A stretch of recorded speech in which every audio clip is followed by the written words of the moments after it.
Dans la foulée, au bout de quelques dizaines de mètres, je vais aller voir le rucher. Voilà, ici c'était la maison du pressoir, un restaurant à Crosne que je ne connais pas. J'ai vu qu'il y avait pas mal de monde. J'irais bien si j'aimais pas si j'aimais les restaurants, j'irais, mais comme j'aime pas trop les restaurants, bah j'y vais pas. Et ça a l'air de bosser déjà. Je sais pas s'ils ont un service ici, hein, déjà vu. L'église, des petites ruelles sympas. Et le jardin médiéval qui est ici. Voilà.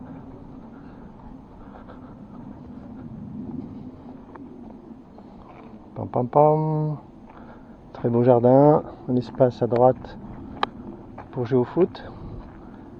Une petite boîte à livres que personne n'ouvre jamais, probablement, parce que personne ne lit. Dans laquelle il reste quelques guêpes. Je vais regarder si elles sont encore là. Je les ai virées la dernière fois, mais elles étaient encore là. Vigne en V, très rare, paraît-il. Vigne Gandin. Oh, on voit le raisin là, hein. Pas mal. Alors, la boîte à livres. Je vois des guêpes encore, elles sont là. Elles ne sont pas découragées, elles sont encore là. Je vais peut-être pas insister. Ici des poires, les pauvres jardiniers de l'association se sont fait piquer des fruits ici. Bah ouais, c'est sûr. Poirier Louise Bonne d'Avranches. Ah, il y a des connaisseurs, hein.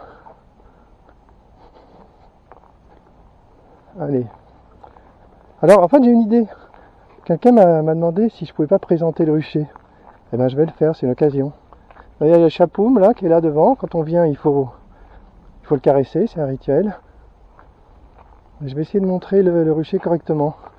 Donc on voit que c'est un grand square, un grand parc. Il y a Chapoum qui est là, qui arrive. Ouais, Chapoum. Ouais, bah oui, viens. Bah oui. Tout le temps de caresse quand on vient. C'est toi le maître des lieux. Hein?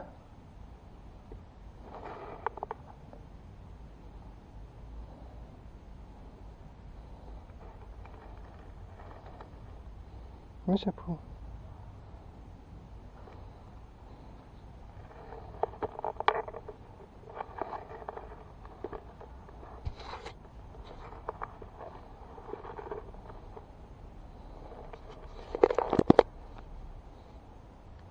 Allez Chapoum, j'y vais.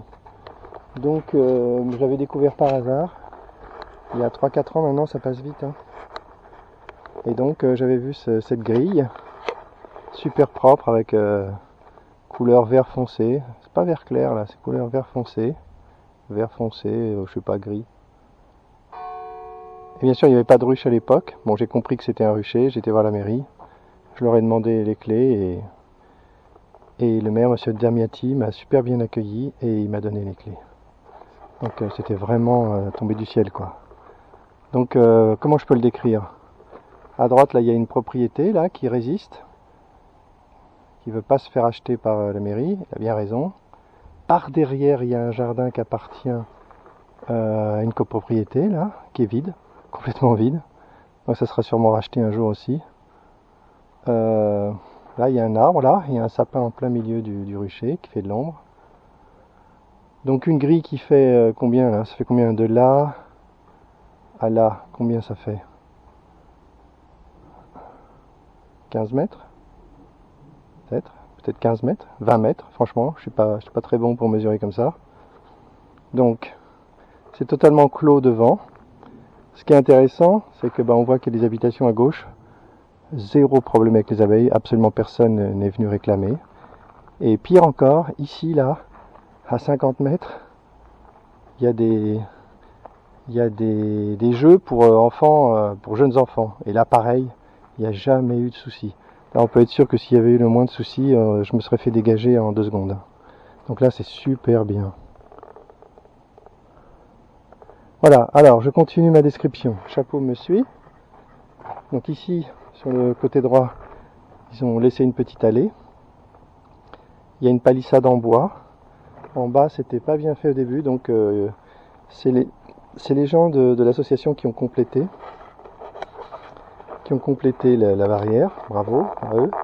On arrive au fond et il y a à nouveau une grille en fer gris dont j'ai la clé, bien sûr, parce que c'est moi le chef du rucher. Hop. Ensuite, on a une petite allée avec normalement des rosiers là qui n'ont jamais été plantés assez pour que ça recouvre, c'est super dommage. Et puis il y a un peu de stockage de matériaux pour les gens de la technique. Donc ici, j'ai pas montré. Ici ils ont mis du plexiglas pour qu'on puisse voir à travers. Donc effectivement, voilà, on voit la ruche panier sans problème. On voit que c'est bien actif. Là-bas c'est plus calme. Donc on entre, bon là il y a à nouveau des fenêtres en plexiglas qui là pour le coup ne servent pas à grand chose. Mais bon, elles sont là quand même, hein. Voilà. Une fenêtre, deux fenêtres. Alors moi j'avais stocké à cet endroit mes tentes anti-frelons pour l'hiver, mais c'est pas une bonne idée. Les tentes anti-frelons il faut les garder à l'intérieur, à l'abri de la lumière et de l'humidité, qu'on se le dise. Voilà, donc on contourne, maintenant on est à l'intérieur, on voit la grille de tout à l'heure. Et là j'ai aligné mes ruches. Donc au passage je vais aussi regarder s'il y a des frelons qui sont présents. Faire ça tranquillement. J'avais même mon chapeau là, je vais voir si je me fais un peu chahuter par les abeilles. Chapeau mais dehors. Je vais mettre mon chapeau, ça me paraît prudent. Il fait lourd là, il fait chaud et lourd. Il fait chaud et lourd. Et quelle heure il est? Je sais pas du tout. Je sais pas du tout. Je dirais 1h.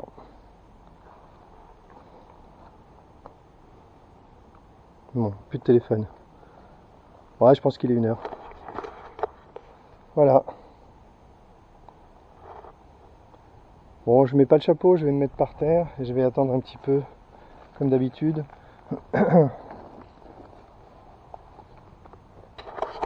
Ah, t'es venu me voir, chapeau? Toi, t'es un passe-barrière, là. Tu passes comme tu veux, hein? Ouais, chapeau.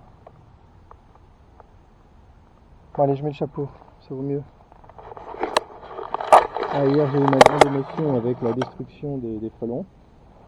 C'était une première, et ce que je retiens de cette deuxième destruction, qui est une surprise massive, je disais, ce que je retiens, c'est que j'ai pas été attaqué par les frelons en réalité.